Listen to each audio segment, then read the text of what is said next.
இயேசு உங்களை நேசிக்கிறார். இந்த நாள் வேதாகம தியானத்திற்கு உங்களை அன்புடன் அழைக்கிறேன். உன் ஜனங்களுக்குள்ளே அங்கும் இங்கும் கோள் சொல்லி திரியாயாக. லேவியராகமம் 19 அதிகாரம் 16 அட்லாண்டா நாட்டில் உள்ள ஒரு இதழுடைய ஆசிரியர் மார்கன் பிளேக் என்பவர் இந்த குறிப்பிட்ட வார்த்தைகளை தன் இதழில் எழுதினார். பீரங்கியிலிருந்து வரும் குண்டுகளின் சத்தத்தை விட நான் மிகவும் கொடியவன். நான் எவரையும் கொல்லாமல் வெற்றி பெறுகிறவன். நான் வீடுகளை தகர்த்து இருதயங்களை உடைத்து வாழ்க்கையை அழிக்கிறவன். நான் காற்றின் சிறகுகளில் பயணிக்கிறவன். குற்றமற்ற தன்மை ஒன்றும் என்னை மிரட்டுகிற அளவுக்கு பலம் வாய்ந்தது இல்லை. நானே பலம் வாய்ந்தவன். தூய்மையும் என்னை பயமுறுத்தும் அளவிற்கு தூய்மையாக இல்லை. எனக்கு சத்தியத்தின் மீதும் மதிப்பில்லை, நீதியின் மீதும் மரியாதை இல்லை, பாதுகாப்பற்றவர்களின் மேலும் கருணை இல்லை. என்னால் பாதிக்கப்பட்டவர்கள் கடலின் மணலைப் போலவே ஏராளமானவர்களாகவும் பெரும்பாலும் நிரபராதிகளாகவும் இருக்கிறார்கள். என்னுடைய பெயர் கோள் சொல்லுதல்.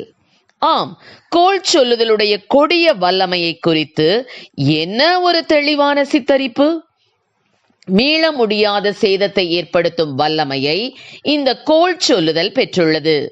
ஆம், எனக்கு அருமையானவர்களே, கோள் சொல்லுதலானது நற்குணத்தை அழிக்கிறது, நற்பெயரை கெடுக்கிறது, சமாதானத்தை முறிக்கிறது, பல உறவுகளை உடைக்கிறது. கூர்மையான பட்டயத்தை விட கோள் சொல்லும் நாவானது ஆழமான காயத்தை ஏற்படுத்தி விடுகிறது. கோள் சொல்லுகிறவன் பிராண சிநேகிதரையும் பிரித்து விடுகிறான் என்று நீதிமொழிகள் 16:28 வாசிக்கிறோம். லேவியராகமம் 19:16 உன் ஜனங்களுக்குள்ளே அங்கும் இங்கும் கோள் சொல்லி திரியாயாக, நான் கர்த்தர் என்ற இந்த வார்த்தைகளால் தேவன் தம் மக்களை ஆரம்ப காலத்திலேயே கடுமையாக எச்சரித்திருக்கிறார் என்பதில் ஆச்சரியம் இல்லை. கோள் சொல்லுதலில் உள்ள அடிப்படை சிக்கல் என்னவென்றால் அது மீள முடியாத பாதிப்பை ஏற்படுத்தும் திறன் கொண்டது. கோள் சொல்லும் பிரச்சனைக்கு ஒரு தீர்வு நீதிமொழிகள் 26:20 காணப்படுகிறது. விறகில்லாமல் நெருப்பு அவியும், கோள் சொல்லுகிறவன் இல்லாமல் சண்டை அடங்கும். ஆம், விறகில்லாமல் தீயானது அணைந்து விடுவது போல கோள் சொல்லுதல் இல்லாத போது சண்டைகளும் ஓய்ந்துவிடும். கோள் சொல்லுதலானது ஊக்குவிக்கப்படும் சூழலில் மட்டுமே அது வளர்கிறது. ஆகவே கோள் சொல்லுதலுக்கு செவி கொடுப்பதை தவிர்த்தால் அதன் விளைவாக ஏற்படும் சண்டைகள், உறவுகளை முறித்துக் கொள்வது போன்றவை நடக்காது. கோள் சொல்லுதலில் நெருப்பை தொடர்ந்து எரிய செய்யும் எரிபொருளாக விசுவாசிகள் ஒருபோதும் இருக்கக்கூடாது. அத்தகைய சூழலில் இருந்து நாம் விலகி நடக்க வேண்டும். ஏனென்றால் கோள் சொல்லுதல் என்ற பாவத்திற்கு ஈர்க்கும் வல்லமை மிக அதிகம். நீதிமொழிகள் 26:22 கூறப்பட்டுள்ளபடி கோள்காரனுடைய வார்த்தைகள் விளையாட்டு போலிருக்கும், ஆனாலும் அவைகள் உள்ளத்திற்குள் தைக்கும்.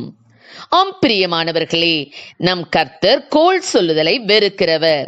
ஆகவே கோள் சொல்லுதலுக்கு செவி கொடுப்பதை நிறுத்த முயற்சிக்க வேண்டும். மற்றவர்களின் வாயிலிருந்து வெளிவரும் கோள் சொல்லுதலை நம்மால் கட்டுப்படுத்த முடியாது. ஆனால் நம் காதுகளுக்குள் அவை செல்வதை நாம் நிச்சயமாக கட்டுப்படுத்த முடியும். எனவே கோள் சொல்லுதலுக்கு மூடி இருக்கும்படி நம் காதுகளை பயிற்றுவிப்போம். சமாதானத்தை நாடுவோம். கர்த்தர் நம்மை ஆசீர்வதிப்பாராக. ஆமீன். ஜெபம். எங்களை அதிகமாய் நேசித்து நடத்துகிற எங்கள் அன்பின் பரலோக பிதாவே, அப்பா, அந்த கோள் சொல்லுதல் எனும் பாவத்திற்கு அப்பா உடைய பிள்ளைகளை என் தேவன் அப்பா விலைக்கு பாதுகாப்பீராக. ரஜா ஆண்டவரே ஸ்தோத்திரம், ரஜா ஸ்தோத்திரம். ஆண்டவரே, அநேகருடைய நற்பெயரை கெடுக்கிற, சமாதானத்தை முறிக்கிற, உறவுகளை உடைக்கிற இந்த கோள் சொல்லுதல் என்ற பாவத்திற்கு யாரும் தங்களை அர்ப்பணித்து விடாதபடிக்கு ஆண்டவரே எஸ்ஸப்பா, ஆண்டவரே ஸ்தோத்திரங்க தாவி ஸ்தோத்திர. மனக்கசப்புகள் ஆண்டவரே, சண்டைகள், பிரிவினைகள் அப்பா ஆண்டவரே, இவற்றிலிருந்து விலகி ஆண்டவரே உண்மையான அன்பை ஒருவருக்கு ஒருவர் செலுத்தி அப்பா ஆண்டவரே உம்முடைய பிள்ளைகளாய் வாழக்கூடிய கிருபைகளை கொடும். ஆசீர்வதியும். இயேசுவின் நாமத்திலே ஜெபிக்கிறோம் நல்ல பிதாவே. ஆமென்.